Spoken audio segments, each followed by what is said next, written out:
people to go to Fair Vote Canada's website and sign the Declaration for Voters' Rights. I encourage people to keep writing letters, coming out to events, and not letting this be something that's a 30 days wonder and then goes away and they got away with it yet again. Let this be the thing where we are outraged and we stay outraged until it's fixed.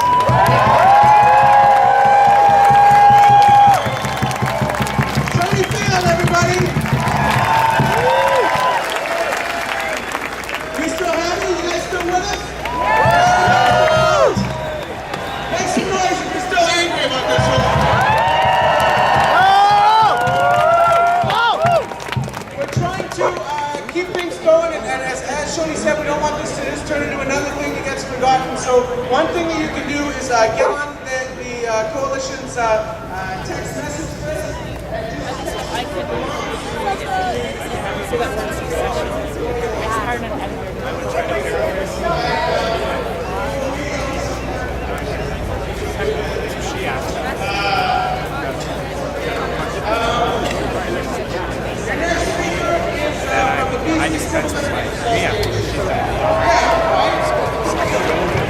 Cut himself a real job. They are an organization that can hear a lot from next month. That's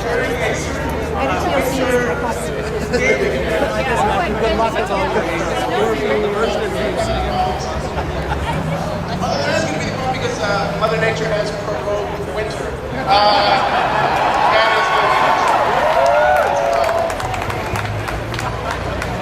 The BC Civil Liberties Association is one of those organizations that remind us that there's democracy not only at the top in government, but also democracy on the streets. They'll be observing demonstrations like the one at the Art Gallery on February 12th. They're a wonderful organization. So it's my real distinct pleasure to introduce Jason Brattle from the BC Civil Liberties Association.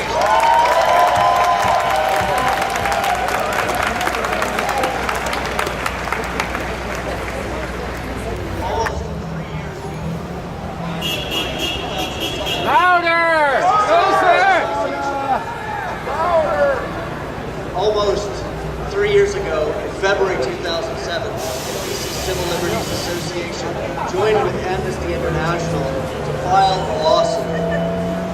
The lawsuit said that Canada, our Canada, was transferring prisoners of war in Afghanistan, knowing that the prisoners would face torture at the hands of their jailers.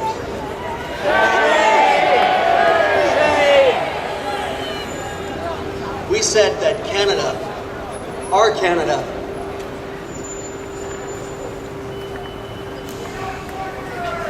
we shouldn't torture. The lawsuit said that Canada, our Canada, had turned a blind eye to torture.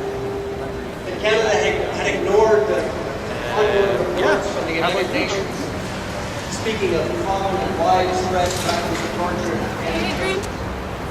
and that Canada had ignored the reports of the Afghan Independent Human Rights Commission, speaking of hundreds of individual accounts of torture in Afghan prisons, and that Canada had ignored the reports from Afghanistan's own army forces, acknowledging tacitly that torture was occurring in those prisons.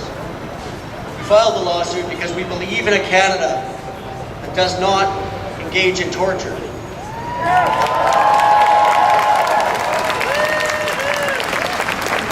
Canada that does not only forbear from torture, but will distance itself from any foreign power that slips into inhumanity. A Canada that shows mercy to prisoners of war, as it has sworn to do in the Geneva Convention and in the UN Conventions on Torture.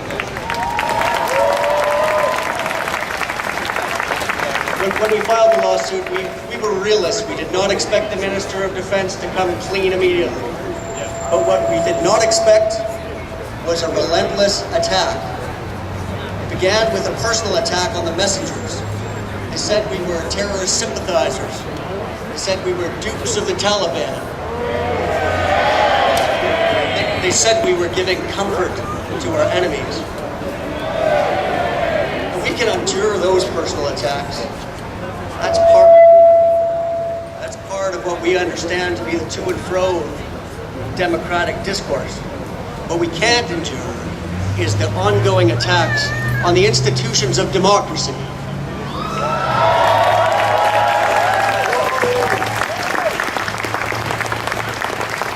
The first attack on democracy came in the form of an attack on the media. The media was described as biased, as selectively presenting the evidence of torture in Afghan jails. That was wrong. The second attack came in the form of an attack on the independent judiciary. They argued in court that the judiciary has no business looking at the armed forces, that the rule of law does not apply to prisoners of war who are tortured as a result of the conduct of the representatives of the Canadian government abroad. They attacked the judiciary by hiding documents, not only behind the Canada Evidence Act, Section 38, claiming that the materials were covered by national security privilege, but also simply by hiding documents that were later released that obviously bear no relationship with national security. That was the second attack. And the third attack was perhaps the worst. That was the attack on Parliament itself. Not only this prorogue that has captured the imagination of Democrats throughout Canada, but also in the committee system, where the truth is ground out bit by bit through our party system. We see here today representatives from all parties. Liberals, Democrats, Greens, disgruntled Conservatives who are loyal to the democratic values of Canada.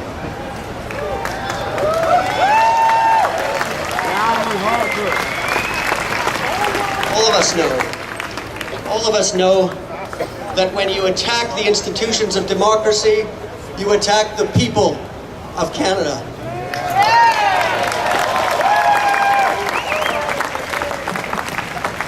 We have our answer today, not only here in Vancouver, with this fabulous turnout, this multi-partisan turnout, this independent turnout, but across this country, in cities large and small, thousands of Canadians are raising their voices to protect democratic institutions.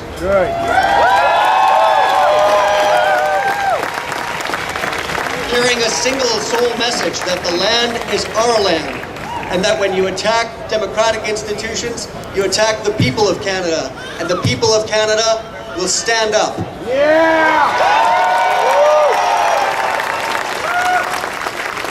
Because in the last analysis, that's what it means. What about the military veterans? Are they allowed to talk too? Military veterans should be respected. Okay.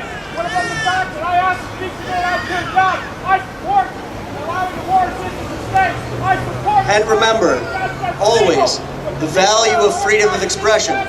Without freedom of expression, individual freedom of expression, people coming together, raising their voices together, democracy will disappear. And when Canadians come out together en masse and take the streets and speak out, then democracy will triumph. Thank you.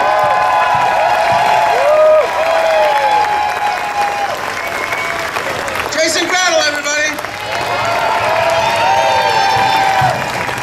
And his band. Are you guys ready for some more Raging Grannies? There you go. Here they are, the Raging Grannies.